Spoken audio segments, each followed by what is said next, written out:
بسم اللہ الرحمن الرحیم وَإِلَٰهُكُمْ إِلَٰهٌ وَاحِدٌ لَا إِلَٰهَ إِلَّا هُوَ الرَّحْمَٰنُ الرَّحِيمُ إِنَّ فِي خَلْقِ السَّمَاوَاتِ وَالْأَرْضِ وَاخْتِلَافِ اللَّيْلِ وَالنَّهَارِ وَالْفُلْكِ الَّتِي تَجْرِي فِي الْبَحْرِ بِمَا يَنْفَعُ النَّاسَ وَمَا أَنزَلَ اللَّهُ مِنَ السَّمَاءِ مِن مَّاءٍ فَأَحْيَا بِهِ الْأَرْضَ بَعْدَ مَوْتِهَا وَبَثَّ فِيهَا مِن كُلِّ دَابَّةٍ وَتَصْرِيفِ الرِّيَاحِ وَالسَّحَابِ الْمُسَخَّرِ بَيْنَ السَّمَاءِ وَالْأَرْضِ لَآيَاتٍ لِقَوْمٍ يَعْقِلُونَ صدق اللہ مولانا العظیم۔ سورۃ البقرہ کی کچھ آیات 163 سے لے کر 164 آپ کے سامنے تلاوت کی گئی ہیں۔ رب ذوالجلال نے آج کی آیات میں جو ہمیں تعلیم دی ہے ہم اس کے بارے میں ابھی جانتے ہیں، لیکن یہ بھی سمجھ لیجئے کہ یہی تعلیم مختلف انداز اور مختلف پیراؤں میں پورے قرآن میں مختلف مقامات پر موجود ہے، یعنی بار بار اس کو اللہ رب العزت نے دہرایا ہے۔ اسلوب بدل گیا، بعض اوقات الفاظ بدل گئے، اور بعض اوقات تو بالکل ہو بہو یہی الفاظ رب ذوالجلال نے دہرائے۔ آئیے غور کرتے ہیں اور اپنا جائزہ لیتے ہیں کہ ہم ان آیات کو اور اللہ تعالیٰ کی ان باتوں کو کس حد تک سمجھ رہے ہیں اور کس حد تک اس پر عمل کر رہے ہیں۔ پہلے اس کا سمپل اور آسان ترجمہ اللہ فرماتے ہیں وَإِلَٰهُكُمْ إِلَٰهٌ وَاحِدٌ، اے سننے والو، اے پڑھنے والو، اے لوگو، تمہارا الہ، تمہارا معبود صرف اور صرف ایک معبود ہے۔ لا الہ الا ہو، اس کے سوا کوئی معبود اور کوئی الہ نہیں ہے۔ الرحمن الرحیم، وہ انتہا درجے کا مہربان اور ہمیشہ ہمیشہ کی رحمتیں بھیجنے والا۔ اس لیے ہمارا معبود کہ جس کی ہم عبادت کرتے ہیں، جس کے سامنے سجدہ ریز ہوتے ہیں، وہ صرف اور صرف ایک اللہ ہے۔ عبادت کرنا، سجدہ ریز ہونا، کسی کو معبود تسلیم کرنا در حقیقت ایک مکمل تصور ہے، ایک مکمل عقیدہ ہے، جس کی بنیاد پر انسان کی زندگی کا رخ بدل جاتا ہے۔ ایسا نہیں ہے کہ اللہ کے ماننے والے دنیا میں موجود نہیں تھے، ایسا نہیں ہے۔ اللہ کو ماننے والے دنیا میں موجود تھے اور قیامت تک موجود رہیں گے، حتیٰ کہ جب نبی صلی اللہ علیہ وسلم کی بعثت نہیں ہوئی تھی، قرآن مجید کی آیات نازل نہیں ہوئی تھیں، تب بھی اللہ کو ماننے والے موجود تھے۔ بنیادی سوال یہ ہے کہ وہ اللہ کو کیا مانتے تھے؟ جواب یہ ملتا ہے کہ وہ اللہ کو صرف خالق مانتے تھے، کہ اللہ نے ہمیں بنا دیا، ہمارا کریٹر ہے، ہمارا خالق ہے۔ اس زمانے کی بڑی اکثریت اللہ کو اپنا خالق مانتی تھی، اور اس طرح کے لوگ تو انتہائی کم تھے جو یہ کہتے ہوں کہ ہمارا کوئی خالق ہے ہی نہیں، ہم خود بخود بن گئے ہیں۔ یہ والی گمراہی تو ہمارے دور کی ہے۔ سابقہ انسانی تاریخ پڑھ کے دیکھیے تو سابقہ انسانی تاریخ میں یہ والی گمراہی موجود نہیں تھی، الا ماشاءاللہ کوئی کہیں کوئی مثال اکا دکا مل جائے تو الگ بات ہے، وگرنہ باقاعدہ کوئی ایک نظریہ اور ایک فکر کے طور پر یہ چیز دنیا میں موجود نہیں تھی۔ لیکن بنیادی غلطی یہ موجود تھی کہ وہ اللہ کو صرف خالق مانتے تھے۔ قرآن نے اس کا حوالہ دیا جو ہم کئی بار پڑھ چکے ہیں۔ اللہ نے کہا کہ محمد آپ ان سے پوچھئے کہ زمین و آسمان کو بنانے والا کون ہے اور تمہارا خالق کون ہے؟ تو یہ لوگ کہیں گے کہ اللہ ہے۔ یہ والا ایمان تو ان کے پاس بھی تھا، لیکن صرف یہ والا ایمان کافی نہیں ہے۔ اللہ نے کہا کہ اصل جو ایمان ہے وہ تو اس کے بعد شروع ہوتا ہے کہ میں خالق تو ہوں ہی، لیکن مجھے تم اپنا الہ، اپنا معبود، اپنی عبادت کا مرکز اور محور بناؤ۔ اور عبادت کا معنی ہے کہ میرے سامنے سر تسلیم خم کرو، اپنا سر جھکاؤ، میری بات مانو، میرے حکم کی تعمیل کرو، میری تعلیم کو سمجھو اور اس کی حکمتیں جان کر اسے اپنی زندگی کا حصہ بناؤ۔ جب تم نے یہ کام کرنا شروع کر دیا تو پھر تم اپنے اللہ کو الہ بنا لو گے، پھر الہ یعنی معبود کا عقیدہ سامنے آئے گا۔ دیکھیے ترتیب آ رہی ہے کہ وَإِلَٰهُكُمْ إِلَٰهٌ وَاحِدٌ، تمہارا الہ ایک الہ ہے، اور اس ایک الہ ہونے کی وجہ سے پوری کائنات کا جو نظام ہے اللہ رب العزت نے اس کے اندر ایک یکسانیت، ایک یکرنگی اور اس کے نظام میں ایک ایسا خوبصورت امتزاج بنا رکھا ہے کہ تمام چیزیں ایک دوسرے کے ساتھ جڑی ہوئی نظر آتی ہیں۔ ہر ایک کے نظام میں کوئی نہ کوئی قدر مشترک آپ کو مل جائے گی۔ کسی بھی نوعیت کے حوالے سے اس پر غور کیا جائے گا، جو آدمی جتنا غور کرے گا، جتنی تحقیق کرے گا، اتنا ہی اس پر یقین بڑھتا چلا جائے گا کہ اللہ رب العزت نے پوری کائنات کے سارے نظاموں کو ایک ایسے انداز میں چلا رکھا ہے کہ ہر چیز بتا رہی ہے کہ میرا خالق اور میرا چلانے والا ایک ہی ہے، جسے اللہ کہا جاتا ہے۔ ذرے سے لے کر آفتاب تک، اور قطرے سے لے کر سمندروں تک، اور پرندوں سے لے کر پتنگوں تک، اور انسانوں سے لے کر ملائکہ تک، ہر چیز یہ گواہی دیتی ہے کہ ہمارا خالق ایک ہے، اور اس نے ایک ایسا خوبصورت نظام اور محکم نظام بنا رکھا ہے کہ جس کی وجہ سے اسی کے حکم کے سامنے سر جھکانا چاہیے۔ اور دوسری بات آج کی پہلی آیت میں یہ کہی گئی کہ وہ جو تمہارا معبود ہے، وہ جو تمہارا الہ ہے، وہ انتہائی مہربان اور ہمیشہ ہمیشہ کے لیے تم پر رحم کرنے والا، رحمتیں بھیجنے والا، کرم کرنے والا، اور تمہاری لغزشوں کو معاف کرتے ہوئے اپنی نعمتوں سے نوازنے والا ہے، کیونکہ اس کی صفت الرحمن الرحیم یہ اس کی بہت بڑی صفت ہے۔ یہ بات اس وجہ سے کہی گئی تاکہ جب تم اس کی عبادت کرو تو وہ عبادت کسی خوف کی وجہ سے اور کسی ڈر کی وجہ سے نہ کرو، بلکہ اس محبت کی وجہ سے کرو کہ جس کی بنا پر اس کی رحمتیں، اس کی کرم نوازیاں، اس کی مہربانیاں وہ ہمارے ذہن میں بیٹھی رہیں، ہمارے دل میں جگہ پا لیں، تو پھر اس کی عبادت میں، اس کی اطاعت میں، اس کی بات ماننے میں انسان ایک خاص قسم کی لذت محسوس کرتا ہے، سرخوشی محسوس کرتا ہے، اور پھر وہ ہر کام کرتے ہوئے وہی انداز اپناتا ہے کہ اس سے میرا مالک خوش ہو جائے گا۔ اور یہ خوشی اسی وقت شروع ہو جاتی ہے کہ جب وہ کام شروع کرتا ہے۔ آپ نے کبھی اس کا اندازہ لگانا ہو تو اپنی چھوٹی سی محبتوں کا جائزہ لے لیں کہ جو ہم اپنے گھروں میں اپنے عزیزوں کے ساتھ، اپنے بچوں کے ساتھ، اپنے ماں باپ کے ساتھ، اپنے دوستوں کے ساتھ ایک خاص قسم کی محبت رکھتے ہیں، ہم اس محبت کو محسوس کرتے ہیں۔ کبھی آپ نے تجربہ کیا؟ ذرا غور کیجئے، میں آپ کو سوچنے کا ایک چھوٹا سا لمحہ دینا چاہتا ہوں۔ آپ اپنے بچے کے لیے کوئی تحفہ خرید کے لے جائیں، باہر کسی شہر میں گئے ہوں، کسی دوسرے ملک میں گئے ہوں، اور آپ کہیں کہ جناب میں اب گھر جاؤں گا تو بچے کو یہ تحفہ دوں گا۔ بچے کو ابھی پتہ نہیں ہے کہ یہ تحفہ اس کو مل رہا ہے کہ نہیں مل رہا،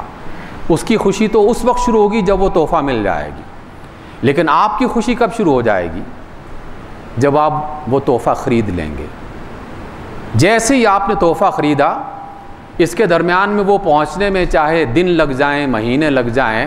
آپ اس کی لذت محسوس کرتے رہیں گے کہ میرا بچہ جب اس کو دیکھے گا خوش ہوگا، مجھے بھی اس کے اندر ایک لذت محسوس ہوگی۔ جب میں اور آپ اپنے اللہ کو اس طرح کی کیفیت میں محسوس کرنا شروع کر دیں تو آپ جو کام کریں گے، کام کرنے کے آغاز ہی سے وہ لذت آپ کو ملنا شروع ہو جائے گی۔ اس کے آغاز ہی میں وہ ایک خاص قسم کی چاہت آپ کے اندر پیدا ہو جائے گی کہ میرا رب اس کام سے خوش ہو رہا ہے، میرا رب اس کام سے خوش ہو جائے گا۔ ابھی آپ نے نماز پڑھی نہیں، صرف وضو کر کے اپنے گھر سے چلے ہیں، تو آپ کے دل میں یہ احساس پیدا ہو جانا چاہیے کہ میرا رب تو خوش ہونا شروع ہو گیا، کہ میرا بندہ اس کی رضا کو، اس کی محبت کو حاصل کرنے کے لیے اپنا کاروبار، اپنا دفتر چھوڑ کر اس کے گھر میں آ رہا ہے سر جھکانے کے لیے۔ یہ ہے الہ کا وہ تصور جو اللہ رب العزت ہمیں دینا چاہتا ہے کہ وہ انتہائی مہربان، انتہائی کرم نوازی کرنے والا اور انتہائی شفقت اور محبت کرنے والا رب ہے، اس لیے تم اس کو الہ مانو۔ تیسری بات اور بڑی انوکھی بات، ہم اس پر کبھی غور نہیں کرتے، نہ اس پر عمل کرنے کا یہ والا انداز اپناتے ہیں جو آج کی آیتوں میں ہمیں بتایا جا رہا ہے۔ اللہ رب العزت نے یہ بتانے کے بعد کہ تمہارا الہ ایک ہے جو اللہ ہے اور وہ انتہائی مہربان ہے، پھر اس نے اپنی نعمتیں گنوانا شروع کر دیں، اور ان نعمتوں کے گنوانے میں دو تعلیم یا دو حکمتیں ہمیں سکھائیں، دو تعلیمات ہمیں سکھائیں اور دو حکمتیں سکھائیں۔ آئیے پہلے اس آیت کو پڑھتے ہیں اور پھر وہ دو حکمتیں جاننے کی کوشش کرتے ہیں، اور پھر اپنے آپ سے سوال کرتے ہیں کہ کیا واقعی ہم اللہ تعالیٰ کو اس انداز میں بھی کبھی جاننے، پہچاننے اور اس کی عبادت کرنے کا طریقہ اختیار کر رہے ہیں۔ اللہ فرماتے ہیں ان فی خلق السماوات والارض، بے شک آسمانوں اور زمین کی تخلیق میں، واختلاف اللیل والنہار، اور رات اور دن کے آنے جانے کے اختلاف میں، والفلک التی تجری فی البحر، اور ان جہازوں کشتیوں میں جو دریاؤں سمندروں میں چلتی ہیں، بما ینفع الناس، جو لوگوں کو فائدہ پہنچاتے ہیں وہ جہاز اور وہ کشتیاں، وما انزل اللہ من السماء من ماء، اور جو اللہ نے آسمان سے پانی اتار رکھا ہے، فاحیا بہ الارض بعد موتها، اور جس نے اس پانی کے ذریعے سے اس مردہ زمین کو دوبارہ زندہ کر دیا کہ جب وہ مردہ ہو چکی تھی، وبث فیہا من کل دابۃ، اور اس میں ہر قسم کا جانور پیدا کر دیا، کیڑوں مکوڑوں سے لے کر ہر قسم کا جانور، وتصریف الریاح، اور ہواؤں کے چلانے میں، والسحاب المسخر بین السماء والارض، اور وہ جو آسمان اور زمین کے درمیان میں اس نے بادلوں کو مسخر کر رکھا ہے، یعنی اپنے کنٹرول میں کر رکھا ہے، اس میں لآیات، اس میں نشانیاں ہیں، لقوم یعقلون، عقل رکھنے والی قوم کے لیے، سوچنے سمجھنے والے لوگوں کے لیے، عقل مند انسانوں کے لیے۔ ان تمام چیزوں میں جس کا بھی ذکر کیا گیا، زمین آسمان کی تخلیق، دن رات کا عدلنا بدلنا، سمندروں دریاؤں میں کشتیاں اور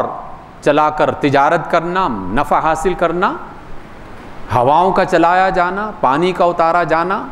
پانی کے ذریعے سے زمین کو دوبارہ زندہ کر دینا، ہر قسم کے جانور چوپائے اس زمین میں پھیلا دینا، یہ سب یہ اللہ تعالیٰ نے کہا کہ اس میں عقل والوں کے لیے نشانیاں ہیں۔ کیا نشانیاں ہیں؟ آئیے غور کرتے ہیں، اور اللہ کی عبادت کا یہ ایک نیا پہلو اپنی ذات میں، اپنی زندگی میں اور اپنے معمولات میں شامل کرنے کی کوشش کرتے ہیں۔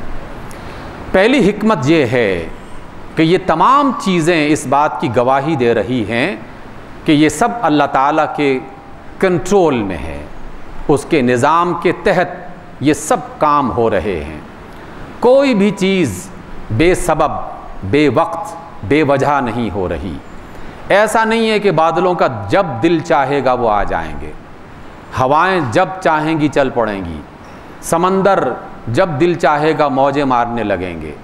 کشتیاں جب چاہیں گی چلنا شروع ہو جائیں گی، پرندے جانور چوپائے جب چاہیں گے جس طرح چاہیں گے اپنے کام کرنا شروع کر دیں گے۔ ایسا نہیں ہے، یہ پورا کا پورا ایک مستحکم اور مضبوط سسٹم کا حصہ ہیں، اور اس سسٹم کو چلانے والی ایک ہستی جس کا نام اللہ ہے، اس کے کنٹرول میں ہے سب کچھ۔ اس لیے ہوائیں چلیں تو اللہ کو یاد کرو، بارش برسے تو اللہ کو یاد کرو، بادل گرجیں تو اللہ کو یاد کرو، دریا سمندر دیکھنے کا موقع ملے تو اللہ کو یاد کرو، ان سے فائدہ اٹھانے کا موقع ملے تو اللہ کو یاد کرو، کیڑوں مکوڑوں سے لے کر پرندوں جانوروں سے فائدہ اٹھانے کی بات ہو تو اللہ کو یاد کرو، دن اور رات کے آنے جانے کا وقت گزر رہا ہے تو اللہ کو یاد کرو، آسمان پہ نگاہ اٹھے تو سبحان اللہ ذہن میں دماغ میں آ جائے، زمین کی وسعت کی طرف نظر اٹھے تو اللہ تعالیٰ کی کبریائی اور بڑائی زبان پر آ جائے، اللہ کو یاد کرو۔ یہ ہے پہلی حکمت کہ ان تمام چیزوں کو دیکھ کر، ان کو استعمال کرتے ہوئے، ان میں سے گزرتے ہوئے، ان میں رہتے ہوئے اپنے اللہ کو ہر پل ہر لمحے یاد کیا جائے۔ اور نبی رحمت علیہ السلام کا طریقہ اور سنت یہی بتا رہی ہے۔ ہوا تیز چلی، اللہ کے رسول سجدے میں چلے جاتے تھے، بارش تیز ہو گئی، اللہ کے رسول سجدے میں چلے جاتے تھے، دن رات میں سورج چاند گرہن ہوا، اللہ کے رسول سجدے میں چلے جاتے تھے، خشک سالی بڑھ گئی، اللہ کے رسول سجدے میں چلے جاتے تھے، سفر پہ نکلے، صحرا کا سفر ہو یا کسی اور مقام کا، تو سجدے سے سفر کا آغاز کرتے، سلامتی سے واپس آ جاتے تو سجدے سے اللہ کا شکر ادا کرتے۔ یعنی ہر پل ہر لمحے ہر گام ہر مقام پر اپنے اللہ کو یاد رکھا جائے کہ یہ اللہ تعالیٰ کے بنائے ہوئے نظام کا حصہ ہے، جس کی وجہ سے ہم اس کی نعمتوں سے فیضیاب ہو رہے ہیں۔ یہ ہے پہلی حکمت۔ دوسری حکمت اللہ تعالیٰ کیوں سکھانا چاہتے ہیں اور کیا سکھانا چاہتے ہیں؟ دوسری حکمت یہ سکھانا چاہ رہے ہیں کہ اے میرے بندو، یہ پورا کا پورا نظام ہم نے تمہارے لیے بنا رکھا ہے، تمہارے لیے بنا رکھا ہے۔ یہ ہوائیں ویسے نہیں چل رہی، یہ سمندروں کی طغیانی اور امواجیں بے وجہ نہیں ہیں، یہ بادلوں کا آنا جانا بے سبب نہیں ہے، اور یہ اپنے سبب سے بھی نہیں ہیں، یہ تمہارے سبب سے ہیں۔ مجھے یہ معنی کہاں سے ملا؟ مجھے یہ معنی اسی قرآن مجید سے ملا۔ کبھی کبھار میں اس کا ذکر کرتا رہتا ہوں، دوہرا دیتا ہوں۔ نبی رحمت علیہ السلام فرماتے ہیں، قرآن یہ بتاتا ہے کہ جب اللہ تعالیٰ نے قیامت کا فیصلہ کر لیا کہ اب قیامت برپا ہونی چاہیے، تو یہ قرآن بتاتا ہے کہ سمندروں میں آگ لگا دی جائے گی، دن رات ختم کر دیے جائیں گے، چاند سورج بے روشن بے نور ہو جائیں گے، ہوائیں ختم ہو جائیں گی، جانور پرند چرند سب ختم ہو جائیں گے، مر جائیں گے سب۔ تب تک یہ سب سسٹم چل رہا ہے، یہ نظام چل رہا ہے جب تک انسان اس زمین پر موجود ہے۔ تو کیا ہمیں نہیں سوچنا چاہیے کہ اللہ تعالیٰ ہمیں کیا سکھا رہا ہے؟ اللہ ہمیں سکھا رہا ہے کہ بھائی جب یہ تمہارے لیے بنایا جا رہا ہے تو کچھ عقل استعمال کرو، کیونکہ اس میں عقل والوں کے لیے نشانیاں، ابھی ہم نے آیت کے آخر میں پڑھا، اس میں عقل والوں کے لیے نشانیاں ہیں، تو پھر عقل استعمال کرو۔ اور عقل کا استعمال کیا ہے کہ جہاں اللہ کو یاد رکھو وہاں اللہ تعالیٰ کی نعمتوں کو اپنے لیے اور اللہ کی مخلوق کے لیے مفید تر بنانے کی کوشش کرو، مفید تر بنانے کی کوشش کرو۔ اللہ صرف سبب بناتا ہے، اسباب تخلیق کرتا ہے، لیکن ان اسباب کو اللہ نے اس جو عقل دے رکھی ہے مجھے اور آپ کو، اس عقل کی بنیاد پر ان اسباب کو آپس میں ملانا، ان اسباب کو اپنے لیے مفید بنانا، انہیں قابل استعمال بنانا، یہ میری اور آپ کی اپنی ذمہ داری ہے۔ اللہ درختوں پہ پھل لگاتا ہے اور کھیتوں میں اناج اگاتا ہے، لیکن یہ پھل خود سے ٹوٹ کر میرے اور آپ کے منہ میں نہیں گرتے، اناج خود سے اچھل کر میرے اور آپ کے پیٹ میں نہیں جاتے، اس کے لیے ہمیں کچھ نہ کچھ تدبیر کرنا پڑتی ہے۔ ایک آسان سی مثال، اگر اس کے لیے تدبیر کرنا پڑتی ہے تو اللہ تعالیٰ نے آج کی آیات میں جن نعمتوں کا ذکر کیا ہے تو ان کی بھی تدبیر کرنی چاہیے۔ اللہ نے تو ایک نظام بنا کر اسباب ہمارے حوالے کر دیے، اب ان اسباب سے فائدہ اٹھانا میرا اور آپ کا کام ہے۔ اور اللہ نے یہ قانون بنا رکھا ہے دنیا کا، اسے قانون فطرت کہہ دیجئے اور اللہ کا قانون کہہ دیجئے کہ وہ نعمتیں عطا کرتا ہے سب انسانوں کو، لیکن نعمتوں سے فائدہ وہی اٹھاتے ہیں جو اللہ کی نعمتوں کو اپنی عقل کے مطابق مفید بنانے کے لیے محنت، جدوجہد، پلاننگ، منصوبہ بندی یہ کرتے ہیں۔ اس وجہ سے ان تمام لفظوں پر دوبارہ سے غور کر لیجئے اور گھر جا کر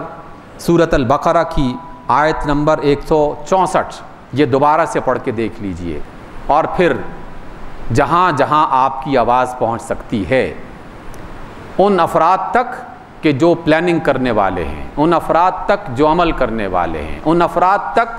جو ان سے فائدہ اٹھانے والے ہیں، تاکہ آواز ایک مکمل اور بھرپور انداز میں آگے بڑھے۔ تو ہو سکتا ہے کہ ہمارے بھی جو اہل اقتدار ہیں اور بست و کشاد کے مالک ہیں وہ بھی کچھ فیصلہ کر پائیں۔ اللہ نے جن نعمتوں کا ذکر کیا ہے ان میں سے میں صرف ایک نعمت کا یہاں پر بطور خاص ذکر کرنا چاہتا ہوں۔ اللہ نے کہا کہ یہ جو آسمان سے پانی اتارا جاتا ہے اور اس پانی کے ذریعے سے مردہ زمین کو زندہ کیا جاتا ہے، اس میں عقل والوں کے لیے نشانیاں ہیں۔ ایک تو نشانی یہ ہے کہ ہم اللہ تعالیٰ کی نعمتوں کا شکر ادا کریں اور یہ کہیں کہ اے اللہ تو ہی ان ہواؤں کو، بادلوں کو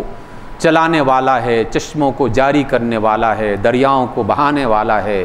سمندروں میں موجیں لانے والا ہے، اور ہم سبحان اللہ اور الحمدللہ کہہ دیں۔ لیکن یہاں پر بات ختم نہیں ہوتی۔ اللہ کا منشا اور مقصد یہ ہے کہ تم اب اس نعمت کو اپنے لیے اور اپنے ملک میں رہنے والے انسانوں کے لیے اور اس خطہ زمین پر بسنے والی دیگر مخلوقات کے لیے مفید بناؤ۔ اس کے لیے جو بھی اسباب اختیار کیے جا سکتے ہیں ان اسباب کو اختیار کرو اور اپنے لیے اس پانی کو مستقل فائدہ پہنچانے کا ذریعہ بناؤ۔ بہت سارے لوگوں نے تحقیقات کر رکھی ہیں، لیکن کم و بیش اس بات پر سبھی کا اتفاق ہے۔ میں صرف پاکستان کی بات کرنا چاہتا ہوں۔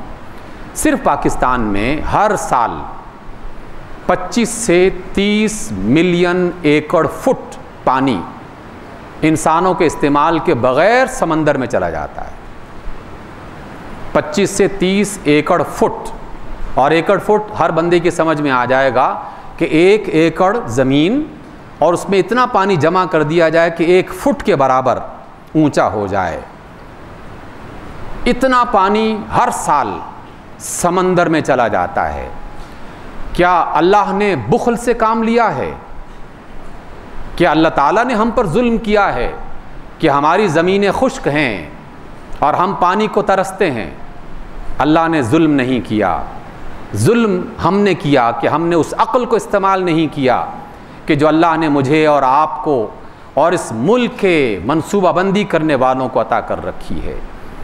ہم نے اس عقل کو استعمال نہیں کیا، اور اللہ کی نعمت کو صحیح طور پر استعمال نہ کرنا، اس کو آسان لفظوں میں کیا کہا جائے گا؟ اس کو آسان لفظوں میں ناشکری کہا جائے گا۔ آسان لفظوں میں ناشکری کہا جائے گا۔ میں اپنے بچے کو ایک تحفہ لا کے دیتا ہوں، ایک کیلکولیٹر، ایک کمپیوٹر، ایک چھوٹی سی گاڑی، چھوٹی سی کتاب، کوئی بھی چیز آپ اپنے بچے کو لا کے دیں، اور ایک دن کے بعد دیکھیں کہ اس نے کیلکولیٹر خراب کر دیا ہے، موبائل توڑ کے رکھ دیا ہے، کمپیوٹر کا ستیہ ناش کر دیا ہے، کیا کہیں گے آپ اسے؟ جو کہیں گے مجھے پتا ہے، آپ کو بھی پتا ہے کہ آپ اسے کیا کہیں گے۔ اللہ تعالیٰ نے اتنی بڑی نعمت کہ 25 ملین ایکڑ پانی آپ کو اور مجھے دیا، ہم نے کیا کیا؟ ہم نے کہا کہ ہمیں نہیں چاہیے، سمندر میں ڈال دو، اور جب وہ سمندر میں چلا گیا تو پھر اسی اسلام آباد جیسے ترقی یافتہ خوبصورت دنیا کے بہترین خوبصورت شہروں میں جس کا شمار ہوتا ہے، اس میں ایک ایک گھر میں 500 سے لے کر 1000 روپے میں ایک ٹینکر خریدا جاتا ہے، گالیاں بھی دی جاتی ہیں، افسوس بھی کیا جاتا ہے، دکھ اور پریشانی بھی اٹھائی جاتی ہے۔ الزام کس پر لگایا جائے گا؟ ہم اپنے آپ پر الزام لگائیں نا کہ ہم نے اللہ کی نعمتوں کا شکر ادا نہیں کیا۔ اور اللہ کی نعمتوں کا شکر 2 طریقوں سے ادا کیا جاتا ہے، ایک یہ کہ اللہ کو کہا جائے کہ اللہ تو عظیم الشان ہے، سبحان ہے، تیرا ہر کام ہر عیب سے پاک ہے، اور تو اللہ اکبر ہے، تو سب سے بڑا ہے، الحمدللہ ہے کہ سب تعریفیں تیرے لیے ہیں، ہم تجھے اپنا رب مانتے ہیں، یہ تعریف۔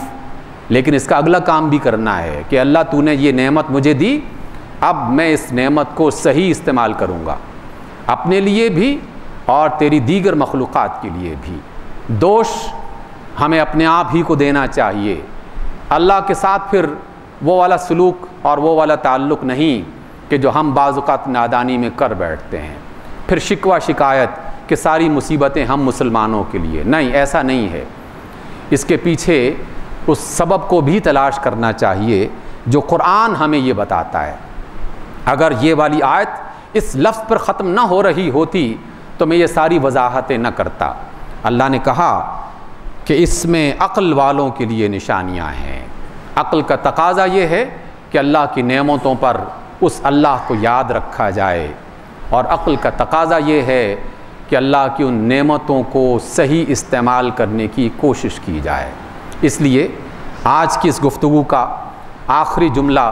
اور میسج جو آپ سب لوگ بھرپور انداز میں مستقل بنیادوں پر اپنے ارباب اختیار تک پہنچائیں کہ جناب